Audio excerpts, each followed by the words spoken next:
வணக்கம். நீண்ட நாட்களாக என் இதயத்தில் புழுங்கிக் கொண்டிருந்த ஒரு செய்தியை உங்களோடு பகிர்ந்து கொள்ளலாம் என்று நினைக்கிறேன்.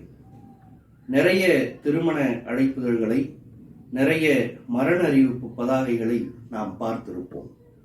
என்னால் அதனை எளிமையாக கடந்து வர முடியவில்லை. ஏன் என்று கேட்டால், அதில் இருக்கிற எழுத்துப்பிழைகள், சொற்பிழைகள், சந்திப்பிழைகள் அந்த பதாகைகளையோ அல்லது அழைப்புதல்களையோ எளிதில் கடக்க முடிய விடாமல் செய்கிறது.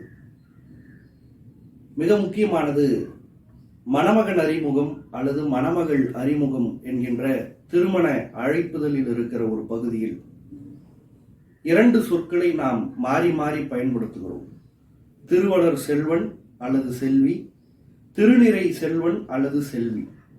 இந்த இரண்டு சொல்லுக்கான பொருள் என்ன என்று தெரியாமல் நமக்கு என்ன தோன்றுகிறதோ அதை பயன்படுத்தி கொண்டிருக்கிறோம். அச்சக தோழர்கள் கூட இதனுடைய பொருள் தெரியாமல் அப்படியே பயன்படுத்துகிறார்கள். எதை எங்கு பயன்படுத்த வேண்டும் என்பதை அறிந்து கொள்ள வேண்டிய நேரம் இது. நம்முடைய வீட்டில் ஒரு மூத்த மகனுக்கு அல்லது மகளுக்கு திருமணம் என்று சொன்னால் திருவளர் செல்வன் அல்லது திருவளர் செல்வி என்கின்ற சொல்லை பயன்படுத்த வேண்டும். நம்முடைய வீட்டின் இளைய மகனுக்கு அல்லது இளைய மகளுக்கு திருமணம் என்று சொன்னால் அப்பொழுதுதான் திருநிறை செல்வன் திருநிறை செல்வி என்கின்ற அந்த சொல்லை பயன்படுத்த வேண்டும். இந்த சொல்லில் கூட பல சூட்சமத்தை நம்முடைய தமிழ் மொழி உருவாக்கி தந்திருக்கிறது. ஒரு அழைப்புதலில் திருவளர் செல்வன் திருவளர் செல்வி என்று இருந்தால் எங்களுடைய வீட்டில் மூத்த மகனுக்குத்தான் திருமணம், இன்னும் திருமண வயதில் எங்களுடைய பிள்ளைகள் இருக்கிறார்கள், நீங்கள் பெண் கேட்டு வரலாம் என்கின்ற ஒரு செய்தியை அழைப்புதலை படிப்பவர்களுக்கு சொல்லுவதாக அந்த ஒரே சொல் நமக்கு ஒரு பாடமாக அமைந்து விடுகிறது. இதை தெரியாமல் இளைய மகனுக்கு திருமணம் என்றால் திருவளர் செல்வன் என்று போடுவது, மூத்த மகளுக்கு திருமணம் என்று சொன்னால் திருநிறை செல்வி என்று போடுவது, இது ஒரு மொழியினுடைய ஒரு உணர்ச்சியை, மொழியினுடைய ஒரு உண்மைத்தன்மையை கெட்டுவிடுவதாக செய்கிறது. தயை கூர்ந்து இதை அடுத்து திருமண அழைப்புதலை போடக்கூடியவர்கள் அல்லது அச்சகத்தில் இருக்கக்கூடிய அந்த தொழிலாளர்கள் இதை தயவு கூர்ந்து மனதில் கொள்ள வேண்டுமாய் அன்போடு கேட்டுக்கொள்கிறேன். இந்த திருவளர் செல்வன் திருவளர் செல்வி, திருநிறை செல்வன் திருநிறை செல்வி இந்த சொல்லாடலை பயன்படுத்துகிற பொழுது நிறைய பேர் வல்லினத்தை அந்த இடத்திலே போட்டு விடுகிறார்கள். திருநிறை செல்வி என்று போடுகிறார்கள், அப்படி வரக்கூடாது. திருவளர் செல்வன் என்று போடுகிறார்கள், அப்படி வரக்கூடாது. காரணம், அந்த சொல்லானது ஒரு வினைத்தொகை. திரு வளருகின்ற செல்வன், திரு வளரும் செல்வன், திரு வளர்ந்த செல்வன் என்கின்ற ஒரு வினைத்தொகை சொல்லாக இருப்பதால் அங்கே வல்லினம் மிகக்கூடாது. எனவே நடுவில் இச் போடுவதை தவிர்த்து திருவளர் செல்வன், திருவளர் செல்வி, திருநிறை செல்வன், திருநிறை செல்வி என்று பயன்படுத்தினால் அது சரியாக இருக்கும்.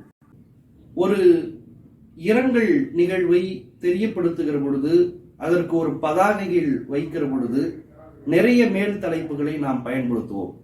மரண அறிவிப்பு, ஆழ்ந்த இரங்கல், கண்ணீரஞ்சலி, வருந்துகிறோம், இதுபோல பல தலைப்புகள் நாம் மேலே போட்டு அந்த பதாகையை வடிவமைப்போம். யார் யார் எதை போட வேண்டும் என்கின்ற ஒரு முறை இருக்கிறது.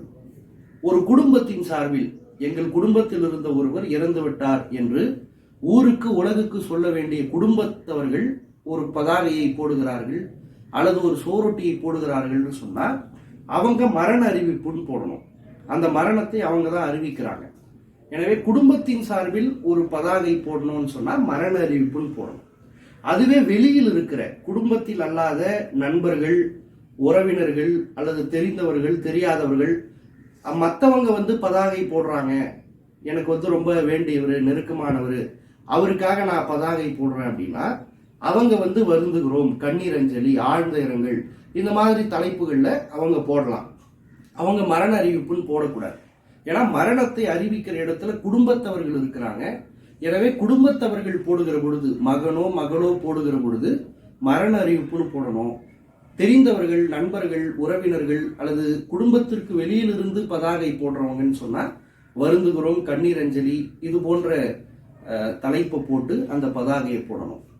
அதுக்கு கீழே என்ன நாளில் அவர் இறந்தாரு, என்ன நாளில் அவருடைய இறுதி ஊர்வலம் நடக்கும்லாம் செய்தி போடுவாங்க. அந்த இடத்துல அன்னாரது இறுதி ஊர்வலம் இன்ன இடத்தில் இன்ன நாளில் நடக்கும்னு ஒரு செய்தி போடுவாங்க. இந்த அன்னாரது அப்படின்னு போடுற இடத்துல 3 சுழி நகரம் போடுவாங்க, அதாவது டன்னகரம் போடுவாங்க. அந்த டன்னகரத்தை போடக்கூடாது. அப்படி போட்டா இவங்க என்ன நினைச்சுக்கிறாங்க, அன்னாரதுனா அண்ணா தம்பின்ற அந்த உறவு பெயர்ல வருகிற அன்னாரது அப்படின்னு நினைச்சுக்கிறாங்க. ஆனா என்ன நகரம் போடணும்னா ரன்னகரம் போடணும், 2 சுழி நகரம் போடணும். அன்னாரது அப்படின்னா மேல சொன்னோமே அவரது, அன்னார் இன்னார் அப்படின்னு சொன்னோம் இல்லையா. அப்ப அன்னார்னா மேல சொன்னோம் இல்லையா யார் இறந்தார்னு, அவருடைய இறுதி ஊர்வலம் இந்த நாள்ல நடக்குதுன்னு சொல்ற பொருள்ல தான் அன்னார் அப்படின்ற சொல்ல அங்க பயன்படுத்துறாங்க. நிறைய பேர் டன்னகரத்தை போடுறாங்க, அதை தவிர்த்து விட்டு ரன்னகரத்தின் பயன்படுத்தி அன்னாரது அப்படின்னு போடணும்னு நான் அன்போடு கேட்டுக்கிறேன். இனி வரும் காலங்களில் திருமண அழைப்புதழ்களிலும் இரங்கல் சொல்லக்கூடிய பதாகைகளிலும் இது போன்ற பிழைகளை களையுமாறு அன்போடு கேட்டுக்கொள்கிறேன். நன்றி.